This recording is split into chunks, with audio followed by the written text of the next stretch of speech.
Chers frères et sœurs, bien-aimés dans le Seigneur, nous voulons rendre grâce à Dieu pour le grand cadeau de la vie qu'il nous donne, sa propre vie, qui porte tout ce qu'il est, porte les univers et vient les déposer dans la minuscule petite parcelle d'hostie que nous recevons à l'autel du Saint-Sacrement. Et frères et sœurs bien-aimés, selon la théologie catholique, la grosseur de l'hostie, de toutes les façons, même si elle était grande comme le monde, ne pourrait jamais véritablement donner un reflet de ce qu'est Dieu. Parce que Dieu, c'est l'immensité même, qui ne peut pas être contenue. Rien ne peut contenir Dieu. Et ce qui fait, frères et sœurs bien-aimés, que le grand miracle qui se réalise à l'hostie, c'est justement que l'immensité vient prendre place. Et que quand Dieu est dans l'hostie, ce n'est pas une partie de lui, ce n'est pas un morceau de lui, ce n'est pas un petit attribut, c'est lui tout entier. C'est ça le grand mystère.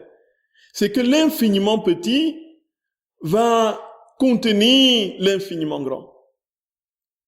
C'est que ce qu'il y a de plus absolu dans l'ordre de grandeur vient se loger dans ce qu'il y a de plus absolu dans l'ordre de l'étroitesse et de la petitesse. L'illimité vient se loger dans le limité. L'infini dans le fini. Ces frères et sœurs bien-aimés, c'est inouï, ça n'a pas de nom. Et Jésus dit, s'il le fait ainsi, c'est parce qu'il nous aime infiniment. C'est la folie, c'est les folies d'amour de Dieu. Nous l'avons vu ce matin. Alors il enchaîne dans chaque hostie, il multiplie des folies. Jésus a un grain de folie que personne ne peut guérir. Il est fou d'amour pour nous, frères et sœurs bien-aimés. Quand nous le mesurons à un niveau concret, circonscrit, subjectif, ce qui se produit, c'est que lorsque l'on entre dans cette contemplation, frères et sœurs bien-aimés, de l'amour de Dieu pour moi, effectivement, on devrait accepter de tout donner à Dieu. Quand on mesure cette folie d'amour, notre difficulté, notre problème vient de ce que nous avons multiplié un ensemble de gestes mécaniques, nous avons multiplié un ensemble d'habitudes au cours de nos vies, et désormais, tout semble tellement trivial et sans élévation, tout simplement parce que nous ne mesurons pas l'intensité du mystère qui se joue dans le temps liturgique, le temps de la messe. C'est inouï, frères et sœurs bien-aimés, c'est inouï. Jésus dit que dans chaque hostie, il ramasse des âmes, il aspire des âmes, il enchaîne les âmes à son amour. Il fait tout pour qu'aucun ne se perde. Mais l'homme travaille à se détacher de ces chaînes d'amour pour s'attacher aux créatures. Préfère aux chaînes d'amour de notre Seigneur les chaînes des créatures. Et alors, frères et sœurs bien-aimés, c'est pourquoi, dans la divine volonté, aujourd'hui, c'est le seul endroit où l'on peut véritablement dire que la divine volonté se produit parfaitement. Ce que nous serons demain, dans la perspective du ciel, avec notre âme complètement transverbérée par Dieu, lorsque nous serons entièrement et pleinement remplis de lui, frères et sœurs bien-aimés, nous serons à l'image de ce qui se passe à l'autel. Nous serons des hosties vivantes. Étant hosties, nous aurons encore les messes qui seront célébrées. Les messes seront célébrées jusqu'à la fin du monde, jusqu'au retour glorieux du Christ. Les messes ne s'arrêteront jamais, jamais. Même quand la vie divine se sera infusée dans chacune de nos âmes et que nous serons des véritables miroirs de Dieu. Pourquoi, frères et sœurs bien-aimés? Parce qu'une fois que Dieu donne, d'une part, il ne se reprend plus. Il s'est donné entièrement et parfaitement dans l'hostie une fois pour toutes, il ne se reprendra plus.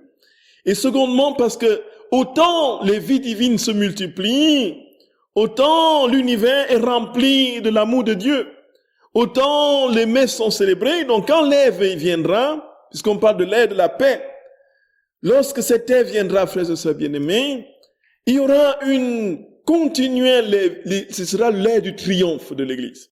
L'Église va renaître de ses cendres. Ce que l'on avait déjà définitivement mis de côté comme étant une vieille institution portée et structurée par des scandales, va renaître. Et ce sera l'accomplissement des prophéties de nombreux saints. L'Église renaîtra, frères et sœurs bien-aimés. L'Église renaîtra. L'Église renaîtra. C'est une vérité absolue. C'est inscrit dans le cœur de Dieu. Et en ce moment, elles seront bondées.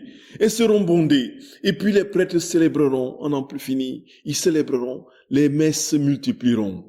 Les Eucharisties se multiplieront. Voyez, frères et sœurs bien-aimés. Et donc, ceux qui seront remplis,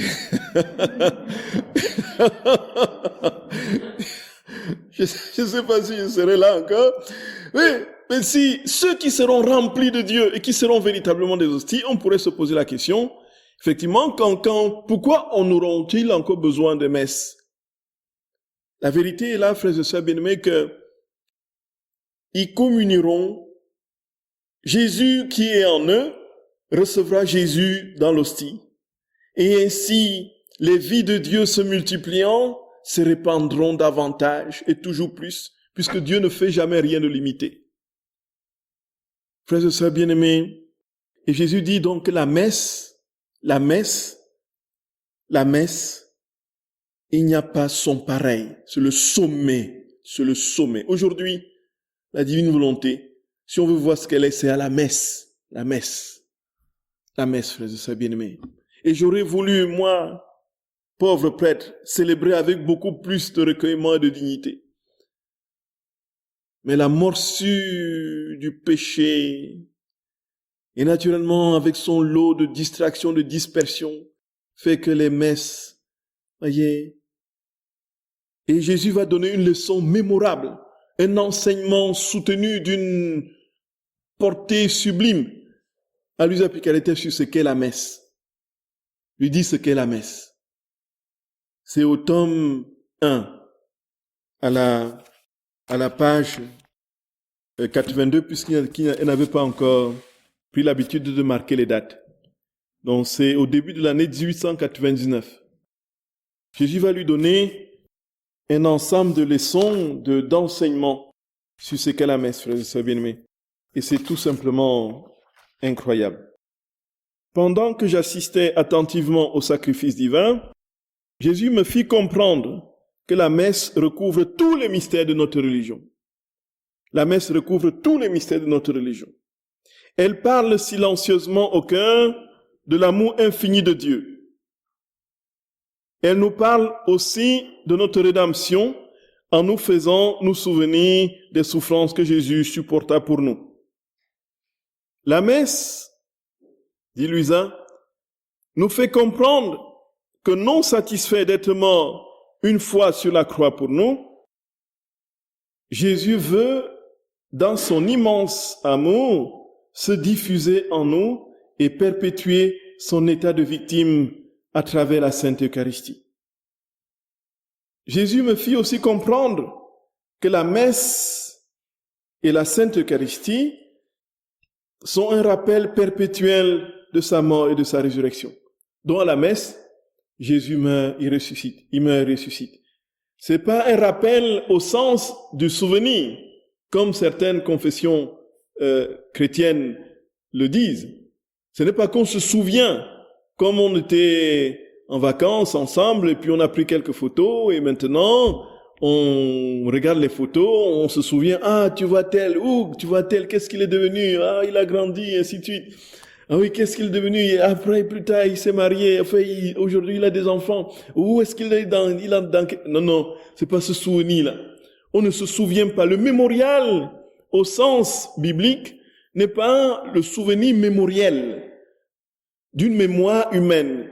Il s'agit de l'actualisation d'un acte passé qui donne toute sa force, toute sa vigueur et se présentifie, on se rend présent comme c'était à l'origine, mais cette fois-ci d'une manière invisible. Quand le peuple juif commémore, n'est-ce pas, la sortie, la Pessa, chaque année, il commémore la sortie d'Égypte, la libération. Mais ce n'est pas une commémoration au sens où on se souvient qu'il y a quelques milliers d'années, nos pères étaient en Égypte et ils sont sortis. C'est dans le sens où cet événement prend son actualité aujourd'hui, se reproduit spirituellement aujourd'hui dans l'œuvre de la libération du peuple toujours en quête de sa liberté. Voyez. Et donc ce moment passé du souvenir redevient présent, devient plus que présent, actif. Il est présent et actif. C'est ce qu'ils appellent en hébreu l'askara, askara. Ça veut dire que c'est le mémorial au sens de l'actualisation de l'événement passé. Quand nous faisons le mémorial de la mort, la passion et la résurrection de notre Seigneur, nous ne nous souvenons pas de quelque chose qu'il a fait il y a 2000 ans et dont nous avons le vague souvenir pour nous en... Il s'agit d'une reproduction, c'est-à-dire que le drame se joue. En fait, l'unique sacrifice de la croix qui a été vécu se reproduit, c'est-à-dire s'actualise aujourd'hui. C'est-à-dire c'est le même qui se prolonge dans toutes les messes. À toutes les messes, le calvaire se joue, frères et sœurs bien-aimés. À toutes les messes, le Christ monte sur la croix, il verse son sang, il descend au tombeau, il ressuscite. La messe, frères et sœurs bien-aimés, c'est le mémorial de la mort, la passion, la mort, la résurrection de notre Seigneur. Elle nous donne le remède parfait pour notre vie mortelle et qu'il nous dise que nos corps, qui seront désintégrés et réduits en cendres par la mort, ressusciteront pour la vie éternelle au dernier jour. Pour les bons, ce sera la gloire. Pour les méchants, ce seront les tourments. Ceux qui n'ont pas vécu avec le Christ ne ressusciteront pas avec lui. Les bons qui ont été intimes avec lui pendant leur vie auront une résurrection similaire à la sienne. Non, la messe nous plonge dans le mystère de la mort et de la résurrection de notre Seigneur et annonce et prépare notre propre mort et résurrection.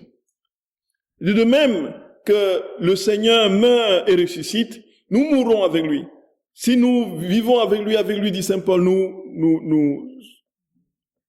si nous mourons avec lui, nous vivrons. Si nous souffrons avec lui, nous régnerons. Donc, en fait, ce qui se passe, ce n'est pas que Jésus a le plaisir, tout simplement, pour dire, bon, regardez comment je suis capable de transcender les âges et les générations, je viens reproduire en vous, devant vous, ce que j'ai fait il y a 2000 ans. Non, non.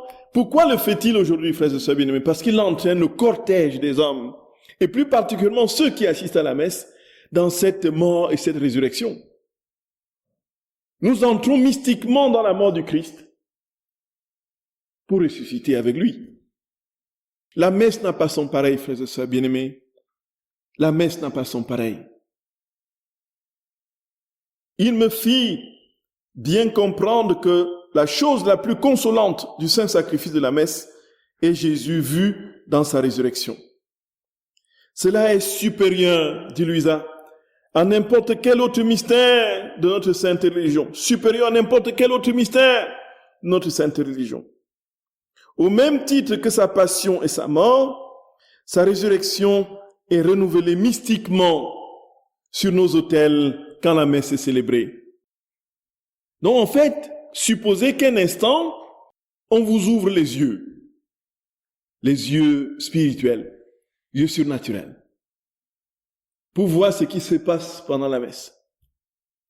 Déjà, frères et sœurs bien-aimés, nous verrons que cette petite chapelle sera remplie de milliards, et de milliards, et de milliards, et de milliards, et de milliards de saints, d'anges, d'esprits célestes. On va dire, mais comment est-ce que c'est possible dans un petit mètre carré comme ça?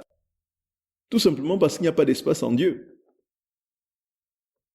Dieu, s'il vient dans son immensité se loger dans un bout de pain, l'espace de, je sais pas combien de mètres carrés c'est trop grand pour lui. Voyez?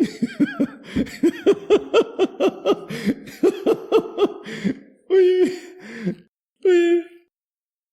C'est trop grand pour lui, ça. Et parmi ces milliards, on verra la très sainte mère en première place, à genoux devant l'autel là. Et dans le prêtre, on verrait le Christ. On verrait, quand le prêtre lèverait l'hostie, on verra, frères et sœurs bien-aimés, le Christ en croix suspendu comme ça. Quand il déposera, voilà, quand il lèvera la coupe, qu'est-ce qu'on verra? On verra le Christ ensanglanté, son sang qui gicle, qui se déverse sur les âmes. Et vous, avec vos intentions que vous portez dans vos cœurs, tel petit frère, tel petit-fils, telle petite-fille, tel papa, telle maman, telle situation difficile.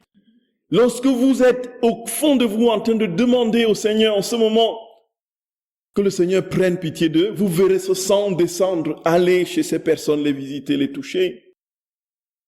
Et si vous portez les situations les plus difficiles de votre vie, vous demandez au Seigneur de visiter ces situations et surtout les personnes qui sont les causes de ces situations, vous verrez le sang de Jésus circuler.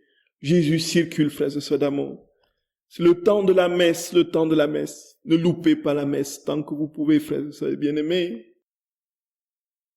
On ne peut pas grandir dans la divine volonté sans le sacrement de l'Eucharistie, puisque c'est la dernière chose qui reste et qui restera même après que nous serons pleinement investis de Dieu. Et après, frères et sœurs bien-aimés, son sang giclant. Et quand le prêtre va rompre le pain, vous verriez Jésus pencher la tête et mourir. Et quand il prendra le petit bout qu'il mettra dans le calice, vous verriez alors notre Seigneur ressuscité. Et quand vous vous approcherez pour communier, frères et sœurs bien-aimés, c'est le Christ mort, ressuscité, glorieux, que vous allez avaler. Un Jésus qui va vous transpercer de sa lumière divine, qui va vous saisir de part en part dans tout votre être et se disséminer avec ses rayons de gloire et de lumière, de vie. C'est pourquoi vous sortez de l'Eucharistie, si vous êtes vraiment bien, vous l'avez bien vécu, vous sortez en joie, en joie.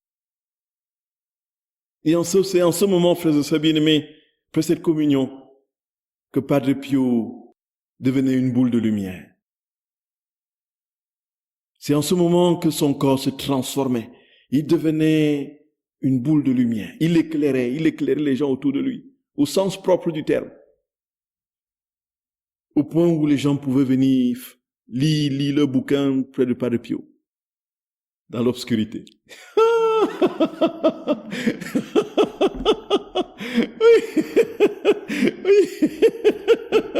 Oui, c'est bien. Incroyable. Et ça s'est passé plusieurs fois à San Giovanni Rotondo, devant des évêques. C'est pourquoi? Parce que l'âme est unie au corps glorieux de Jésus, au corps ressuscité de Jésus. Ce n'est pas rien la messe, frères et sœurs bien-aimés. C'est pourquoi l'ennemi s'acharne pour combattre la messe. Il veut avoir raison de la messe. Mais c'est le dernier bastion qu'il n'a pas encore conquis. Mais il n'aura jamais raison sur la messe. Parce qu'il s'attaque à tout le ciel. Et c'est le grand combat antique qui risque de se renouveler. Il a la chocotte.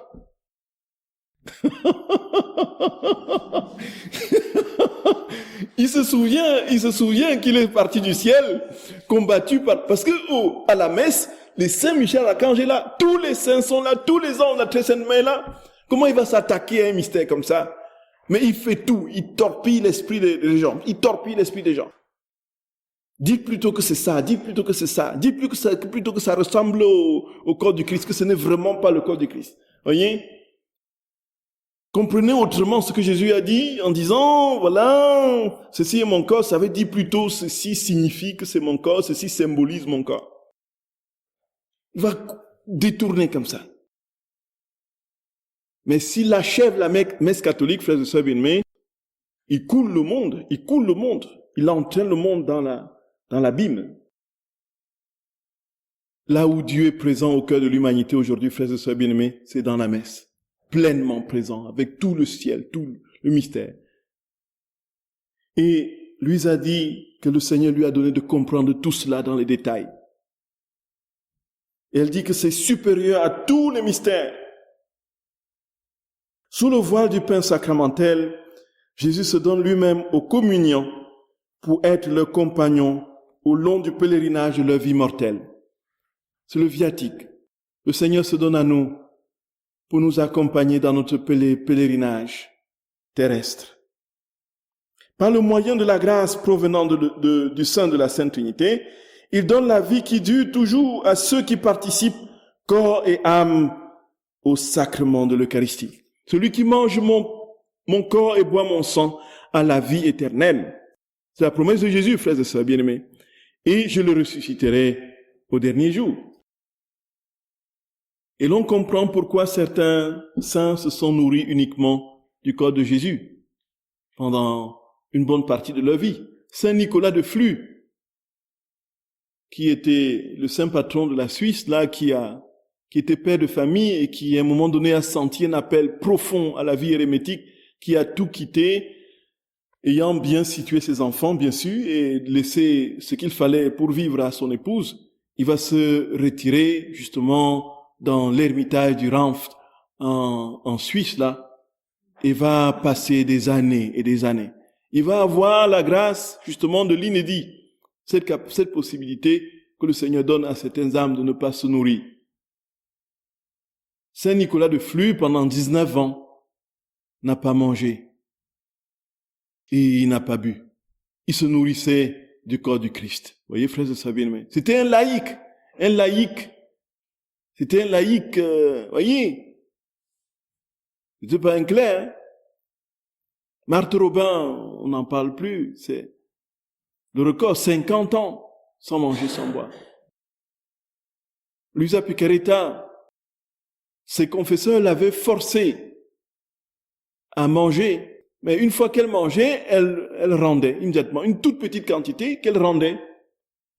Et ceci parce que tout au long de sa vie, tout simplement parce que les confesseurs ne voulaient pas des attroupements devant la porte pour voir la mystérieuse, mystique, extraordinaire femme qui ne mange pas. Elle s'est soumise à l'obéissance, mais ce qu'elle ingurgitait, elle le regurgitait immédiatement, quelques minutes après. Et c'est ainsi qu'elle a vécu, sans manger, pendant des décennies, près de 65 ans. Elle se nourrissait du corps de notre Seigneur. Et ces âmes, frères et sœurs bien-aimés, si le corps de notre Seigneur Jésus-Christ était un simple bout de pain, l'hostie était un simple bout de pain, on n'aurait pas ce phénomène devant nous.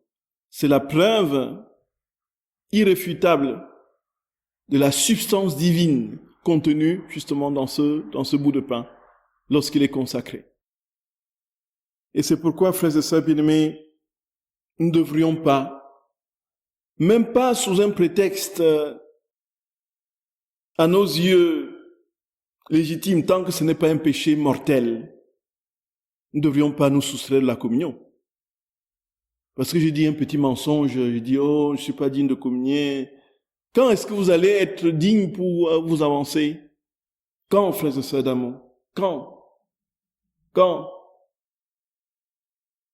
connaissez justement ce que Luisa a vécu avec notre Seigneur quand elle est sortie de son corps une fois et qu'elle est allée au purgatoire. Elle a vu une âme qui est au purgatoire. Vous connaissez l'histoire? Cette âme, frères et sœurs bien-aimés, chaque fois que Jésus approchait, cette âme fuyait. Mais elle était très surprise. Elle s'est dit, mais comment est-ce que c'est possible? Toi qui es au purgatoire, avec le désir de voir Dieu, une fois qu'il t'approche, tu fuis. Et s'est approché de cette âme et lui a posé la question, mais qu'est-ce qui se passe? Pourquoi tu te comportes ainsi? Cette âme a dit, c'est ma punition. C'est ma douleur et ma souffrance. C'est comme ça, c'est ainsi que je me suis comporté sur la terre. J'ai trouvé le moindre petit prétexte pour ne pas aller communier. Et j'allais me confesser tout le temps de petites pécadilles pour ne pas communier. Je disais même à mon confesseur, voilà, ça a été une blessure profonde au cœur de Jésus qui m'attendait. C'est une offense terrible à la charité, à l'amour de Dieu. Jésus, frères et sœurs d'amour, il est à l'autel, il attend. Quand est-ce que tu vas venir? Quand est-ce que tu vas venir? S'il te plaît, s'il te plaît, s'il te plaît. Mais tant que tu n'es vraiment pas coupé de lui par un péché grave, mortel, tu peux te confesser après oui. Il attend pour te donner son amour, pour te donner la force de continuer le combat. Si tu attends d'être, avec quoi vas-tu lutter? C'est le chemin de la route, c'est le viatique. C'est ton soutien au cœur de ton existence et de tes pérégrinations et de toutes les tribulations que tu as rencontrées. C'est la force dans le combat.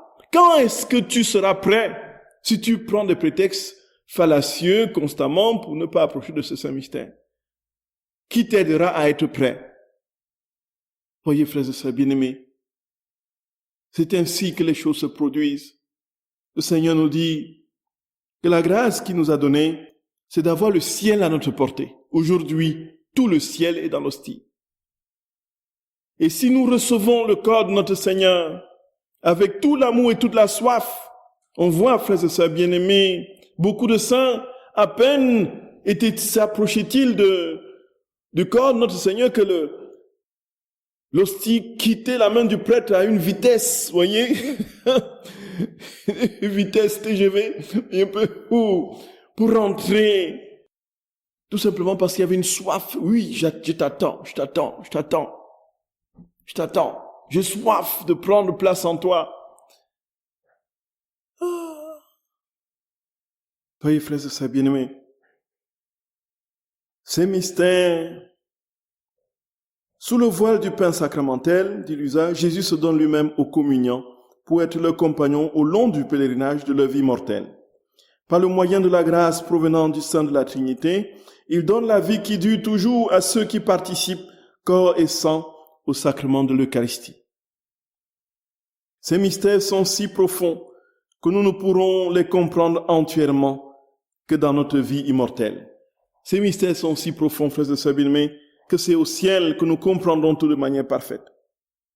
Cependant, dès maintenant, dans le Saint-Sacrement, Jésus nous donne de plusieurs manières, presque tangiblement, un avant-goût de ce qu'il nous donnera dans le ciel. C'est ça en fait. Qu'est-ce qu'il nous donnera dans le ciel, frères et sœurs d'amour? La plénitude de sa vie. Il nous le donne déjà de manière tangible et concrète dans l'hostie, aujourd'hui et ici. Nous devrions communier, frères et sœurs bien-aimés, comme des assoiffés de plusieurs jours. Nous devrions communier dans cet état intérieur. Comme un cerf altéré cherche l'eau vive. Voilà.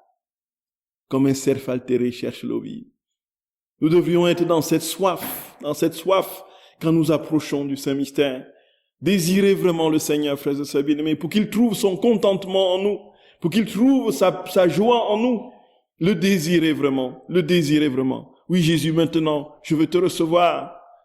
Donne à mon cœur et à mon âme la mesure de ton cœur et de ton âme, aussi grand pour que je puisse te contenir dans la même soif qui te dévore, que j'ai soif de toi comme tu as soif de moi, Jésus. Voyez, frères et sœurs bien-aimés, lui a dit la messe nous dispose à la méditation sur la vie, la passion, la mort et la résurrection de Jésus. L'humanité du Christ à travers les vicissitudes de sa vie terrestre s'est réalisée en 33 années. Mais dans la messe, mystiquement, et dans une brève période de temps, elle est renouvelée dans l'état d'anéantissement des espèces sacramentelles. Il dit que toute la vie de Jésus de 33 ans, on le retrouve dans la messe en 1 heure. Toute la vie de Jésus se déroule. On disait, frères et sœurs bien-aimés, à Padre Pio, on posait la question, pour toi la messe, est-ce que tu voudrais célébrer plusieurs messes par jour? Si ça t'était autorisé, c'était à l'époque où on disait que le prêtre doit se limiter à une seule messe. Alors il dit, ça ne dépendait que de moi. Je passerai ma vie à l'autel. Vous imaginez bien, vous passez votre vie au ciel, quoi, vous voyez? C'est vous. Padre Pio savait ce qui se passait, il vivait sa messe avec tous les mystères que je vous ai décrits. C'est d'ailleurs ce que j'ai dit, c'est de lui. C'est lui qui a dit ce qui se passe pendant la messe à un journaliste de manière très détaillée. Il voit son Jésus tout le temps, Jésus est en lui tout le temps, et puis, pourquoi veut-il quitter l'autel?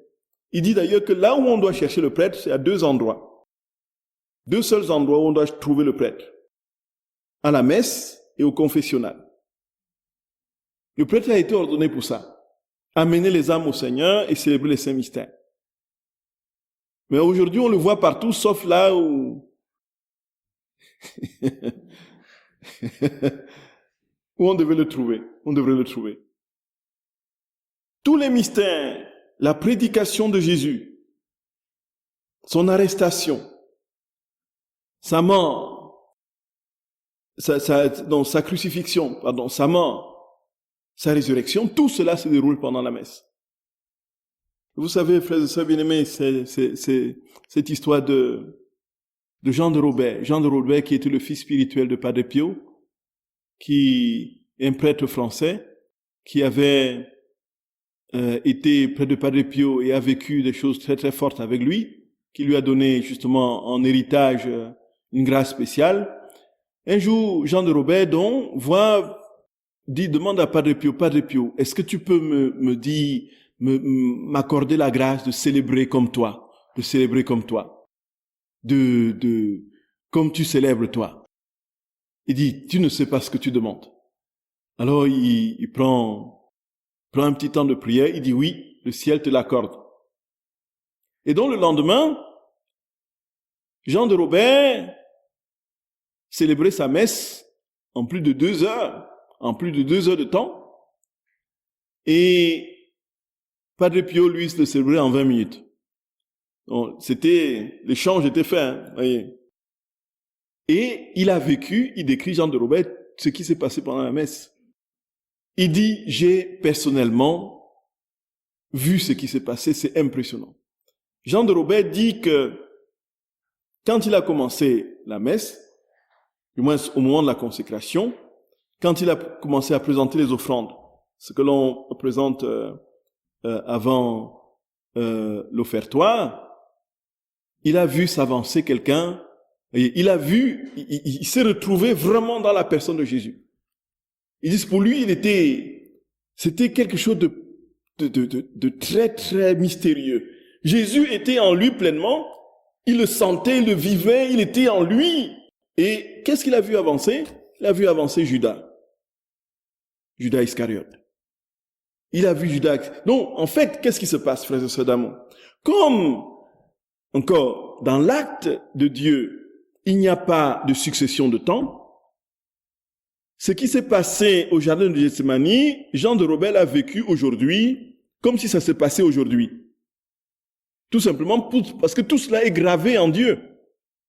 Peu importe là où se trouve Judas Iscariote. Mais Judas Iscariote, il a vu ce que Jésus a vécu, il a vécu ce que Jésus a vécu au jardin de Gethsémani. Judas Iscariote, c'est pour lui donner le baiser de Judas. Pour l'arrestation. C'était l'arrestation.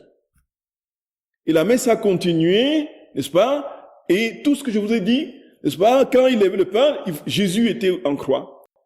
Le vin, Jésus était en croix ensanglanté. Et ensuite, quand il brisait le truc, Jésus mourait. Exactement ce que Padre Pio avait décrit, justement. C'est pas rien, ça. Mais quel est le sens mystique et mystérique de la messe aujourd'hui, frères et sœurs bien-aimés? Il a été noyé dans une conception platement horizontale. où les gens doivent venir se retrouver pour faire former un petit club. Sauf qu'il y a de meilleurs clubs ailleurs. La preuve, c'est que les églises sont vides, parce que c'est pas là qu'on fait de bons clubs, voyez? On vient regarder Dieu. Et c'est lui qui nous unit. Et l'amour que nous avons les uns pour les autres en sortant de la messe est authentique. Ça ne vient pas de ce que je t'ai dit, oh, tu es joli, hein, oh, tu as un beau chapeau, hein, oh, tu es bien habillé, oh, tu es ceci. Ça vient de ce que nous avons reçu le corps du Christ, qui fait notre unité, puisque nous sommes tous en lui dans cette parcelle d'hostie que nous avons reçue. Voyez, frères et sœurs bien-aimés, ça n'a pas de nom. Ça n'a pas de nom. Ces espèces, dit Luisa, dont les espèces du pain et du vin, contiennent Jésus dans l'état de victime, de paix et d'amour propitiatoire, jusqu'au moment où elles sont consommées par un humain. Après cette consommation, la présence sacramentelle de Jésus n'existe plus dans le cœur. Donc, quand Jésus rentre en nous, frères et sœurs bien-aimés, pendant la communion, nous le consommons. Et ensuite, s'il trouve en nous des dispositions, il va rester pendant un temps. Jusqu'à ce qu'il trouve qu'il y a quelque chose qui tente de le remplacer, il va s'en aller. Vous voyez, c'est comme ça, c'est comme ça. Donc, quand nous le consommons, quand nous le prenons la communion, quand les communions sacrilèges, en fait, il rentre immédiatement, il est reparti. Le temps que les espèces sacramentelles se dissolvent, il s'en va, il disparaît. Mais s'il trouve en nous un cœur désireux et assoiffé, il va s'établir pendant un temps. Voyez? Et au premier péché, il dit, mon enfant, mon enfant, il va laisser sa grâce sanctifiante par l'Esprit Saint continuer à nous travailler.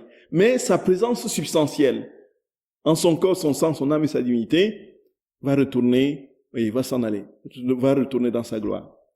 Pour laisser la grâce puisque il n'y a pas encore de possibilité pour lui de s'unir à une âme qui a encore des péchés. S'unir substantiellement, j'entends. Mais sa grâce continue à nous travailler. Au jour le jour, nous allons de purification en purification par le Saint-Esprit qui nous habite, le baptême.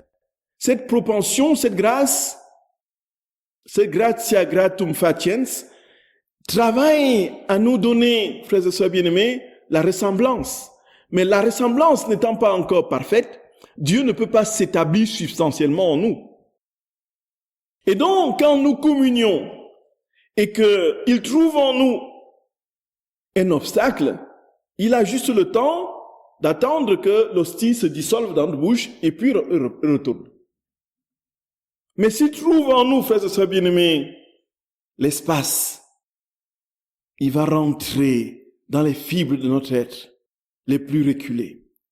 Il va distiller de sa lumière de gloire dans les cellules de notre âme, de notre cœur, de notre corps. Et nous allons porter Jésus, frères et sœurs d'amour.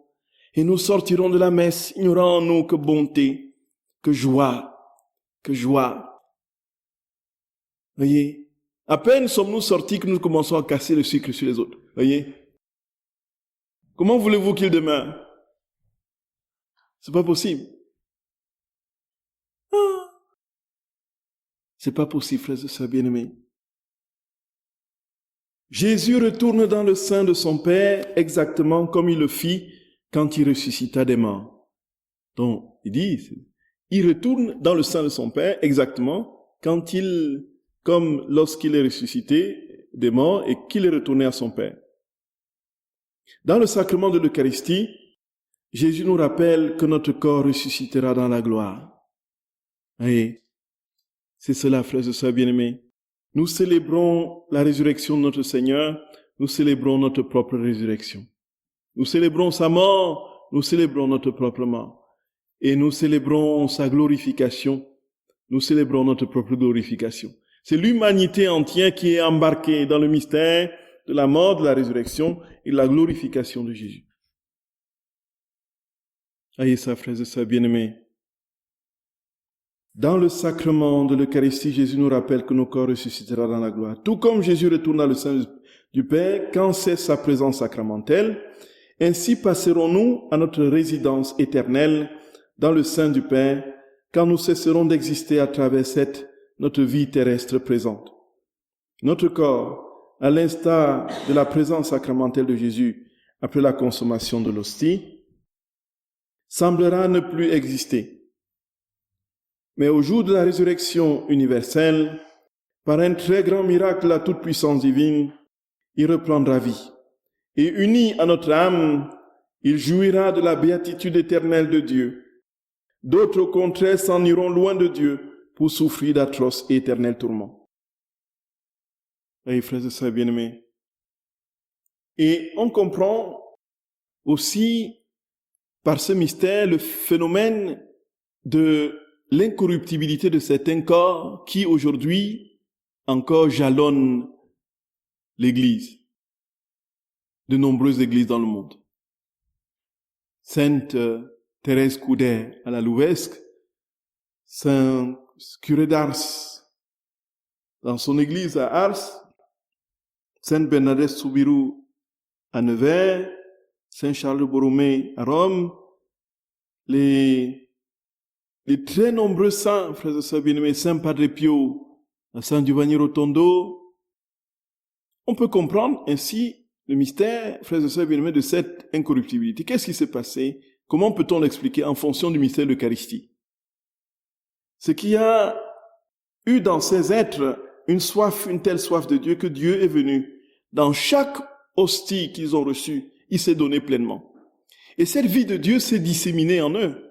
Et comme Dieu, se disséminant dans les âmes, donne la ressemblance à ces âmes de ce qu'il est, Dieu ne peut pas se détruire lui-même après.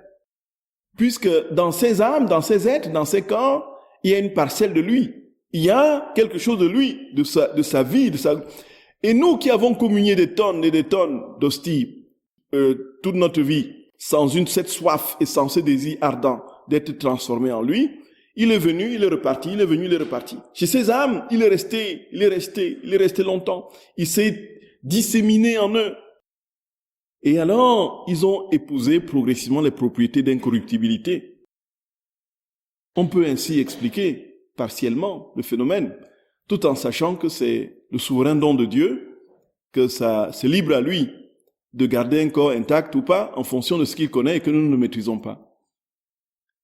Mais toujours est-il, frères et sœurs bien-aimés, Jésus dit que lorsque le moment viendra de l'ère de paix, et lorsque nous serons entièrement dans la divine volonté, parfaitement établis, et que tous les êtres qui vivront sur cette terre réaliseront la prière de notre Père, que ta volonté soit faite sur la terre comme au ciel, nos corps ne seront plus corruptibles. Jésus dit très clairement dans des passages dans le livre du ciel que nous serons des corps incorruptibles qui ne se décomposent pas, seront dans des tombeaux. Les tombeaux seront remplis de corps intacts. Et comme il n'y aura plus de... Oui, Jésus dit ça, il dit ça à Luisa Picaretta, comment est-ce que ça s'explique? Tout simplement parce que ces personnes-là, tout au long de leur vie, auront vécu de Dieu pleinement. La vie de Dieu aura pris place en elles de manière pleine et parfaite. Et si Dieu a vécu sa vie dans une âme, et que cette âme est dans des corps, et que ces âmes et ces corps ont été sa propriété, pourquoi va-t-il détruire ce qui lui appartient en propre? Et même l'œuvre de décomposition, c'est une œuvre de miséricorde de Dieu. C'est l'œuvre de sa miséricorde, parce qu'il veut nous donner un corps encore infiniment plus glorieux que notre corps terrestre, voyez? Donc, ne nous plaignons pas que nos corps se décomposent. Moi, je suis sûr que dès les premières semaines, on me met en terre dès les premières semaines, vous viendrez retrouver juste le soleil. Oui. La résurrection de la chair, c'est que Dieu nous donnera un corps nouveau. Parce que notre corps n'a pas été le fruit du péché. Nous avons été créés à l'image et à la ressemblance de Dieu. Il nous a fait avec un corps, il a créé Adam et Ève avant que Adam et Ève ne pêchent. Ils avaient un corps. Et donc, le corps n'étant pas le fruit du péché, notre corps sera au ciel. Et si notre corps n'est pas au ciel parce qu'il s'est décomposé, Dieu nous donne un nouveau corps qui a la forme de notre âme. Et les corps de ceux qui sont là en attente de ces nombreux saints vont recevoir leur âme qui est au ciel, cette fois-ci glorifiée de la vie divine pleine, qui va donner une splendeur nouvelle plus éclatante à leur corps, avec lequel ils vont monter au ciel pour le jugement. Voyez, frères et sœurs bien-aimés, c'est inouï. C'est inouï. C'est inouï, frères et sœurs bien-aimés. C'est inouï. Prions pour nos prêtres, priez pour vos prêtres et prions pour que le sens le sens du sacré, surtout quand il s'agit de ce grand mystère de l'Eucharistie, que nous soyons tous prêtres enflammés de voyez. Et puis prions avec beaucoup de miséricorde et dites-vous bien que le Seigneur saura toujours prendre sa revanche, voyez. Et quand il prend sa revanche, c'est toujours une revanche d'amour, voyez. Et que les personnes qui n'ont pas compris qui il est, il se manifeste à eux par grâce à vos prières d'une manière étonnante. Et que ces personnes qui aujourd'hui peuvent être des obstacles à son adoration seront demain les zélateurs, voyez, de l'œuvre de l'adoration, de la miséricorde. Voyez? Donc, allez dans ce sens. Et puis, avec beaucoup d'amour pour ceux qui sont normalement chargés. Vous savez, mes très chers, nous les prêtres, si vous saviez, donc, je ne sais pas qui parlait comme ça, dit que si vous avez chacun nous avons tous chacun un ange, et puis des petits mauvais esprits, des démons qui se postent là pour nous attaquer, le prêtre, lui, il a tout un contingent, une légion de démons. Et quand on dit légion, c'est la légion romaine de 100, et ce n'est même pas représentatif du nombre d'attaques de démons qu'il a parce qu'il sait que c'est là que tout se joue. Et comme il ne peut pas s'attaquer directement au Christ dans l'hostie, il passe par les pauvres ministres que nous sommes, voyez. Et il nous attaque alors, il monte le bazooka là, il monte toute une artillerie. Alors il bombarde, jusqu'à ce que nous soyons complètement affaiblis. Et on entendra, oh, je n'ai même plus envie de célébrer, à quoi ça sert, voyez. Jusqu'à tout récemment, jusqu'à ce que je me ressaisisse et que le Seigneur me donne une grâce particulière, aller à la messe, monter à la messe, je sentais des résistances en moi. Alors que j'avais toutes ces vérités, je sentais. Qu'est-ce qui explique avec une lumière aussi profonde pour ces vérités? Et que j'ai même le toupet de crier dans les micros à gauche, à droite.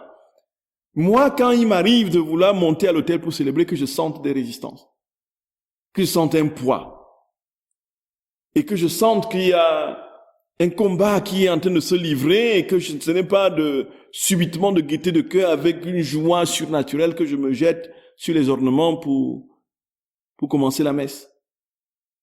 Ça devrait être, avec tout ce que nous comprenons, on devrait passer tout son temps, voyez, avec une joie, mais le combat est fort, ma chère sœur, au niveau des prêtres. Terrible. Priez pour vos prêtres, frères et sœurs bien-aimés. Priez pour vos prêtres. C'est pas facile. Le prêtre ne fait pas ce qu'il veut complètement. C'est-à-dire, si l'évêque avait dit ne célébrez pas, enfin, je m'exprime pas. Non, l'évêque avait dit de laisser les églises ouvertes. Voyez. Oui, c'est ça. C'était ouvert. Oui. Mais on ne devait pas célébrer, tout à fait. Oui. Dans l'église. Oui, c'est ça, oui. C'est autre chose. Oui. C'était tenu par l'obéissance. C'est ça, bien sûr, oui. Oui, mais il pouvait célébrer tout seul dans l'église, mais sans l'assemblée. C'était ça, en fait, le truc. Mais justement, alors ça met le fidèle dans une situation. Oui. Dit, il y a un prêtre qui célèbre. Et je ne peux pas assister. Oui. Oui, c'est ça. Il y a quelque chose de contradictoire. Oui, disons que on espère simplement que cette époque ne revienne plus, hein, et que ce soit derrière nous. Parce que c'était vraiment une grande confusion. Oui. Oui, il n'y avait pas de risque de contamination à deux, vous voyez. Masqué dans... voyez. Et ça, j'ai regretté après parce que beaucoup de mes confrères, j'ai célébré ce qu'il y a de plus terrible de mes années de sacerdoce, une veillée pascale tout seul dans l'église. Ah, c'était l'horreur. Je faisais des gestes, c'était incroyable. Je dis, mais où est-ce que je me trouve? Et c'est après, parce que je voulais que je comptais être strict et vous voyez. Et c'est après que j'apprends que pratiquement la majorité de mes confrères avaient 2, 3, 4 personnes, n'est-ce pas, dans l'église. Et que ça, même en haut lieu, ça ne posait pas de problème. J'ai dit, mais si j'avais eu cette information, je ne me serais pas martyrisé à ce point, voyez. Tout seul dans l'église de Soufel-Weiersheim, tout seul, prenant le siège pascal, passant dans les bancs vides. Oh, mais c'est pas possible. C'était l'horreur, c'était vraiment l'horreur. Bon, bien sûr, j'ai célébré ma messe au nom de tous les fidèles et puis je suis sorti en joie, mais c'était une joie fortement ternie. Hein. Et je me suis dit, c'est juste ou pas juste, je ne sais pas. Est-ce que Jésus a eu peur des lépreux? Est-ce que Jésus s'est éloigné des malades? Il est pourtant allé chez les gens qui avaient les pires choses. Et voilà. En fait, est-ce que quand on a la foi, est-ce qu'on a le droit d'avoir peur? Ce matin, on a dit, n'ayez pas peur. Jean-Paul II a dit, n'ayez pas peur. Alors, est-ce qu'on croit vraiment à la puissance du Christ, qui peut aussi nous protéger? C'est la divine volonté.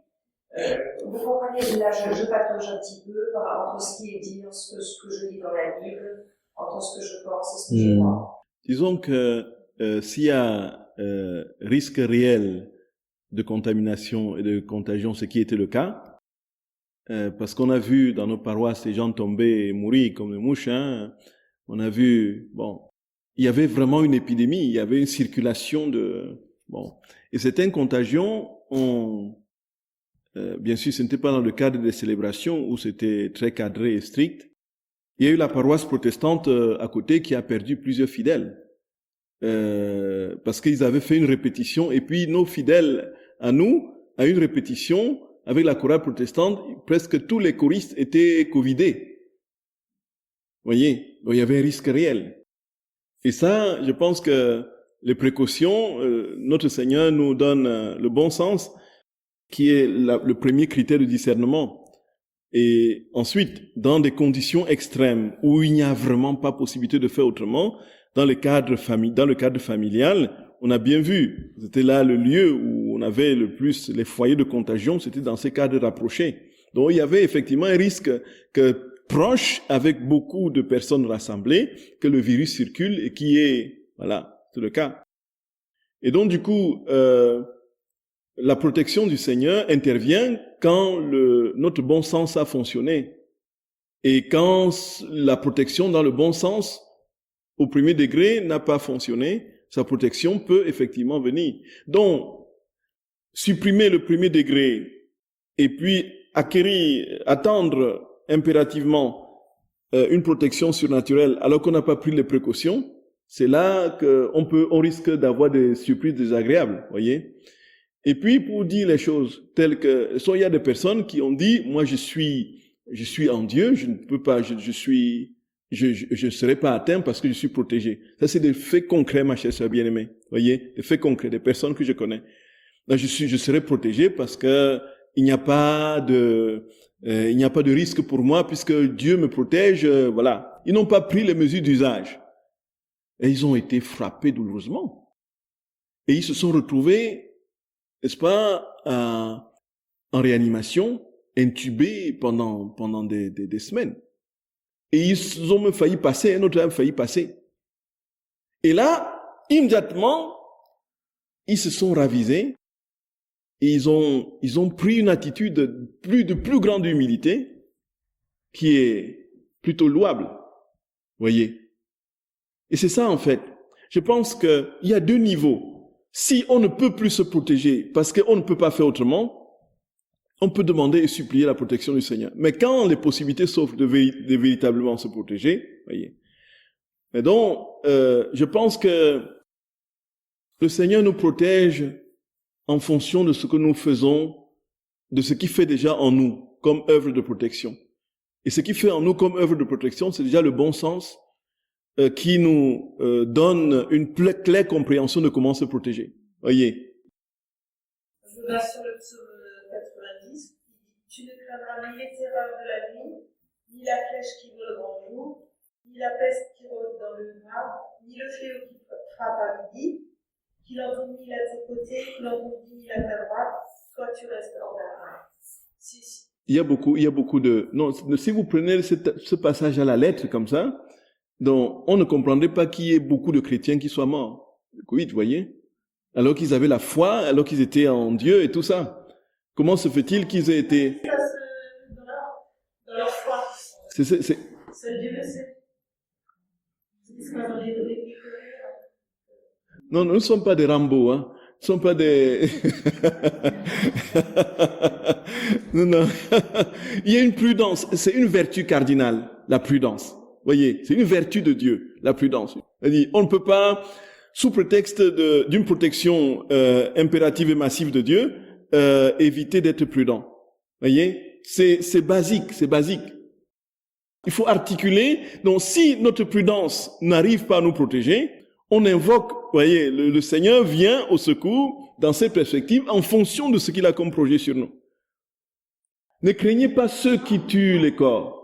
Ne craignez pas ceux, dit Jésus, mais plutôt ceux qui conduisent l'âme, qui sont capables de conduire l'âme à la GN. Voyez. Donc, effectivement, prendre le texte au pied de la lettre, c'est entrer dans toutes sortes d'impasses, si on veut le prendre physiquement. Mais c'est davantage notre vie intérieure, c'est-à-dire qui est un bastion, quelles que soient les épreuves, quelles que soient les attaques, quel que soit le venin de l'ennemi, quel que soit tout ce que nous pourrons rencontrer contraire à la vie de Dieu, nous serons impassibles, rien ne nous atteindra. C'est dans une dimension spirituelle, effectivement, qu'il faut lire la chose et la comprendre.